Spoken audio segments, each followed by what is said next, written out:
Good day.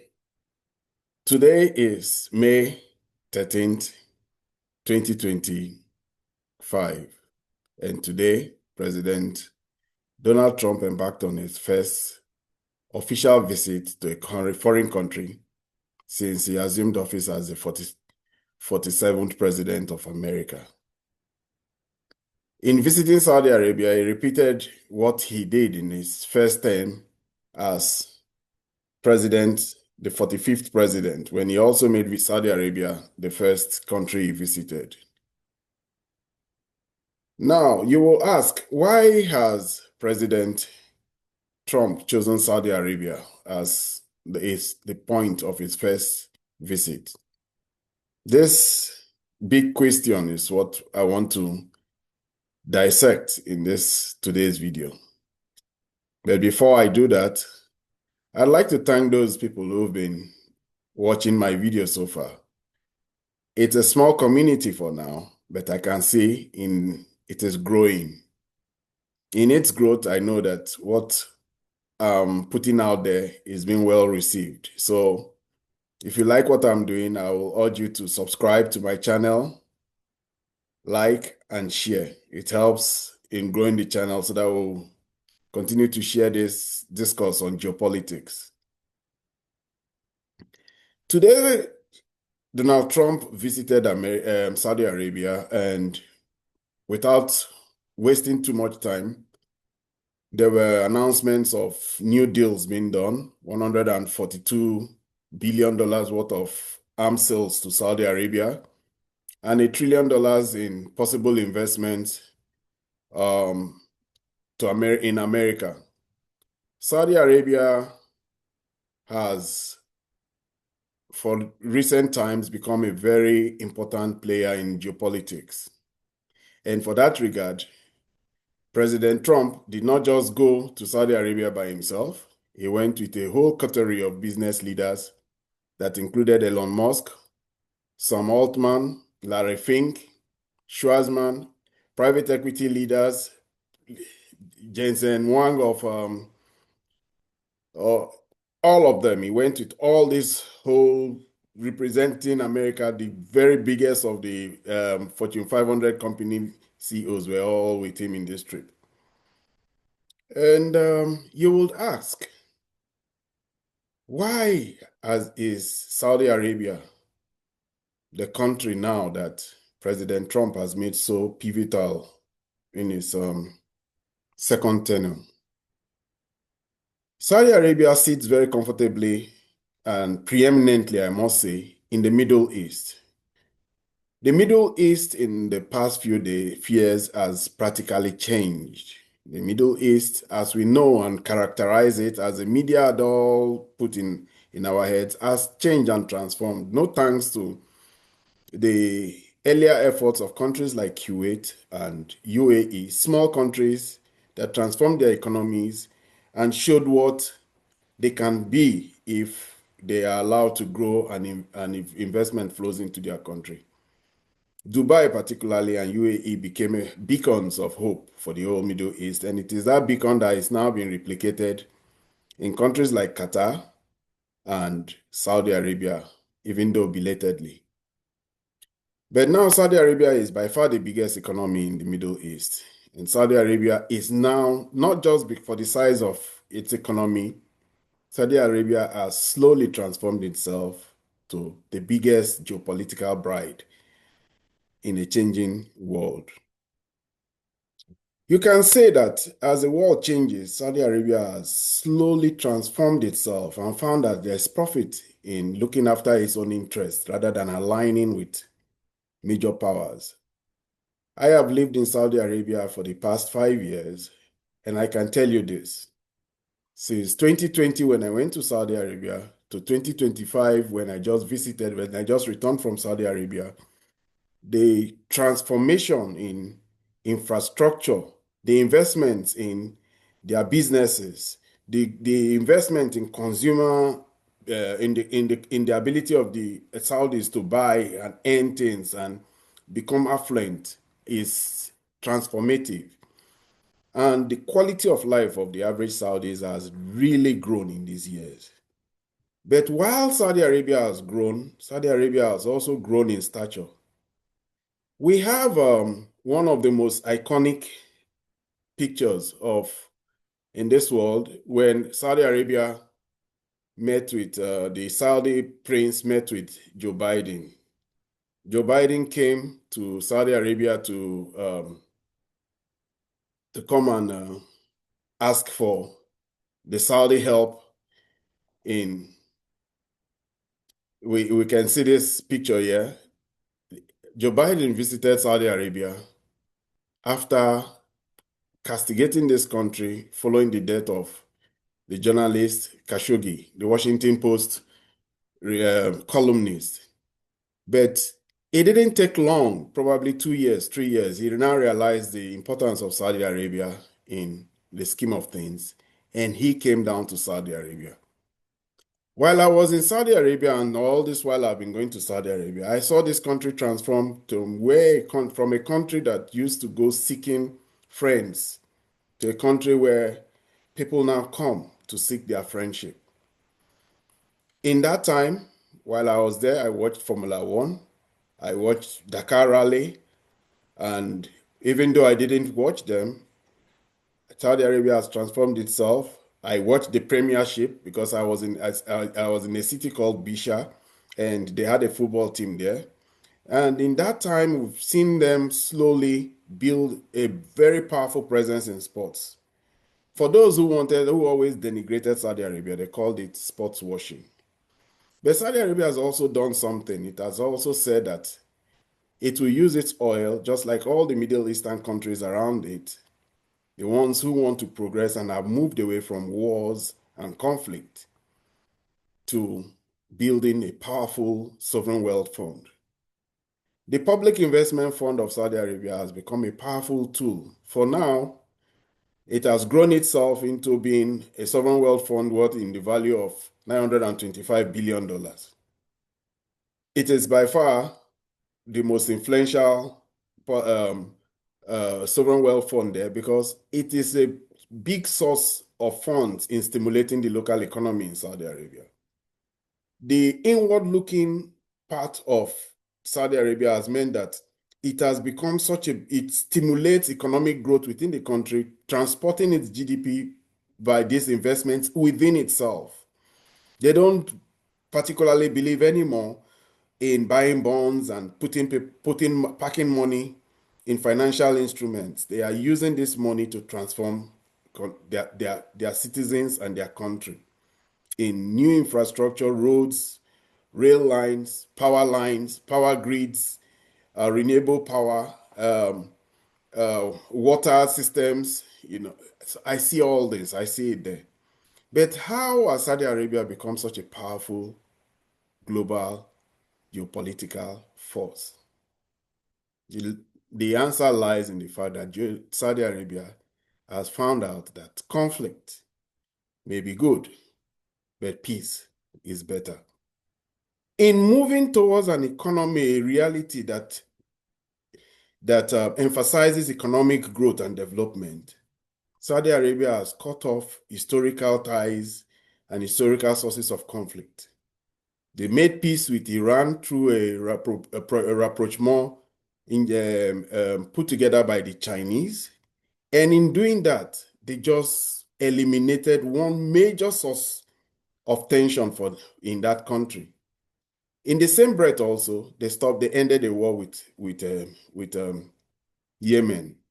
When they did that, they signaled that they wanted peace in their country. I visit cities like Kamis and Aba, and I see missiles, and I see all these Patriot missiles and anti-aircraft missiles and all that.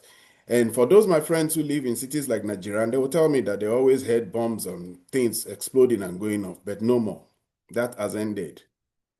The only things we used to hear, or you hear when you go to Saudi Arabia these days, are construction machines, building out roads and everything. So let's talk about Saudi Arabia's importance to Donald Trump.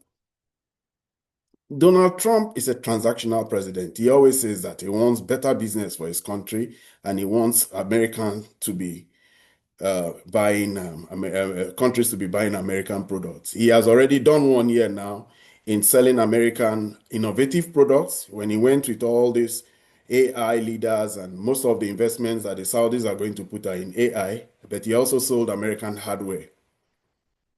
We live in a world now where the power and influence of Russia is very clear. The power and influence of China is very clear. In that same Bisha where I live, the biggest investment in recent times was a big battery storage facility for renewable energy. I see it, I saw it. It's there. It was very massive field of, and they are still building the largest battery storage facility, and it's been built by BYD in Saudi Arabia. So China has built high-speed trains. They have economic relationships, and China is also continuing to strengthen its economic um, association with Saudi Arabia. But the kicker here is that Saudi Arabia is the biggest supplier of oil to China is the biggest purchaser of Saudi oil. They buy over $63 billion worth of Saudi oil, followed by India. And when you see the relationship, there's one big possibility here now. The Chinese have said, we want you, as countries trading with each other, to trade in local currencies. I have said in other videos that the biggest strength of America lies in the fact that petrodollar purchases of dollar is in of petroleum products is in dollars. The petrodollar, as instituted by Richard Nixon, is what has made American dollar one of the strongest because everybody requires the dollar then. And if Saudi Arabia, which is the largest supplier of oil to China, starts selling its oil in yuan, that is one big dollar market that is gone. So in playing this, and then the Chinese are now also major sellers of arms. Chinese arms was recently tested in the Indian-Pakistan war, and it has raised the buzz. But before then, they have been attending a number of um, defense expos in Riyadh and in Jeddah. I see some Chinese drones around Saudi Arabia, but this is a market that had been captured wholly and completely by the Americans, and it's not a market that they were willing to start to let go. And Donald Trump has come very assertively to say, we want this market. And we want your business. We don't want to lose your business. There was a lot of damage done to the Saudi-American relationship under the Biden administration. And the Saudis and Donald Trump just didn't want that to be the reality he was going to have to deal with in this new regime with the Saudis this time around. So he has come to claim that market back. For the Saudis, they've been playing a strategy of strategic ambiguity. They have tilted towards neutralism. And it is that neutralism that has made them such big players in these days as a place for hosting peace conferences. The Ukraine-Russia war, the early parts of discussions about this war was held in Saudi Arabia. Saudi Arabia has also gone ahead to be able to host a number of conferences, G7 and G20 conference, and even now they have won the right to host the World Cup. These are things that come when you assure people that you have a stable economy, you are at peace, and you don't want conflict. So in building a strong association with sports, building out big infrastructural projects, especially like the line in Neom, a new city in which they are spending over $500 billion, creating opportunities for global business people all over the world to come and shop for shop for their own little part of that $500 billion market and marketplace. it creates a lot of opportunities for a lot of people. This build out of infrastructure in ports, in desalination plants, in airports and everything, it's out there. It says we are. This is a place, and the Saudis pay they pay their contractors. So the Russians are there wanting to sell arms. The Chinese are there wanting to trade in local currencies. No, no, no. That will be a threat to America. But the Saudis like it that way. They like the fact that they are now the golden bride that the Chinese want. They are now the bride that the Americans want, and the Russians are keeping close relationship with, and they avoid conflict now. That peace deal that they have with Iran means that they are not too keen to want to go and start a conflict with Iran again. That is a good thing in the Middle East. Conflict and the threat of conflict in the Middle East has meant that that region has always been under tension. But as more countries are seeking economic growth, countries as big as Saudi Arabia, from the actions and the earlier successes of countries like Kuwait and UAE and Bahrain and Qatar, now the big one, Saudi Arabia, is there. But for Trump also, another very big incentive he has in going to Saudi Arabia is he wants Saudi Arabia and Israel to make peace.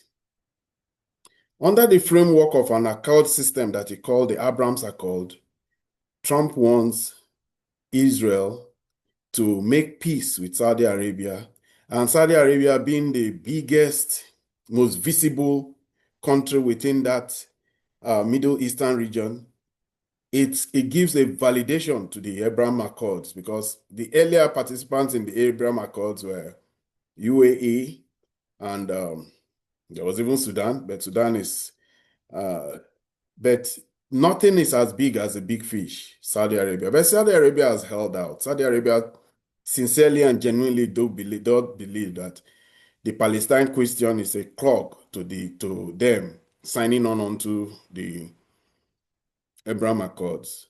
So while Trump really wants to push these Abraham Accords and bring peace between Saudi Arabia and uh, um, Israel, the Saudis are holding out and saying, let's address this Palestine issue. Because it will be a big victory for America, those people who believe in the concept of Zionism, those people who believe in Israeli supremacy and dominance within the region, that Saudi Arabia is on board with them.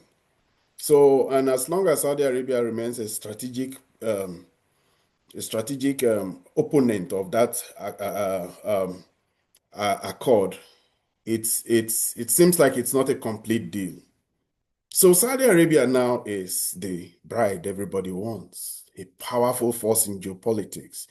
They are using their money for themselves, most importantly for themselves.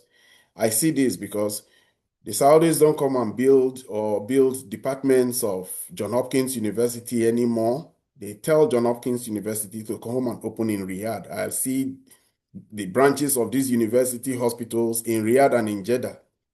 They don't go and support Formula One in another country anymore. They say Formula One come to Saudi Arabia. They have such confidence and belief in themselves that they have become the place where every other person has to come to. So Saudi Arabia has moved from being a backwater of Wahhabism, a place where they have been denigrated with no country in the Middle East has had the kind of bad press that Saudi Arabia has had. But while I was there, I saw women drive. And while I was in Jeddah, I saw women walking around without jihadis. It's a modern city now, it's a modern country. It still has some conservatism in the countryside, but to a large extent, the larger cities are modern, forward-looking, and very wise in their strategic decisions and in their strategic actions. So I see this powerful team that Donald Trump has moved with to Saudi Arabia to try and get investments. He has got his investments. He has got his victories in in the arms deals. It's always is what America can sell these days, arms. While I was there in November and January, I was happy to see that finally the Riyadh Metro started, and I was also happy to see that that was a metro built by Bechtel, an American construction company that had a massive hand in the growth and the build out of Riyadh. Bechtel was one of the biggest contractors that really built the modern day Riyadh as we know it. So there's much more they can offer, but Saudis are getting a lot more from outside, and they have opened up their country to options, and they have friends. They see the joy in having friendship with the Chinese, the joy in keeping relationship with the Russians, and making peace with the Iranians, and at the same time, they know that it is best you keep America in your side. And Donald Trump has achieved his victories in his visit, but I don't know if he will be able to win it all. The Saudis got something very concrete. It's them and the talks. They got the sanctions lifted against Syria. They will be getting more. The more they continue to play this strategy of strategic ambiguity, the more they will continue to be sought after geopolitically, sought after economically. But one thing I know with Mohammed bin Salman, he is a Saudi prince for the Saudis. He is not meddling in other people's businesses. He's not trying to be anybody's friend. He's just the prince, the crown prince of Saudi Arabia. And Saudi Arabia is very lucky to have him. Thank you. Like I said, please subscribe, like, and share. I've come to the end of today's video. I hope if you have any comment about what I've said, you can make a comment in the comment section. If you have any disagreements or agreements and any input about what I've said regarding Saudi Arabia, you can do that. You can. I'll continue to make more videos about Saudi Arabia, especially since I live there. I thank you for being with me to this point. Have a good day.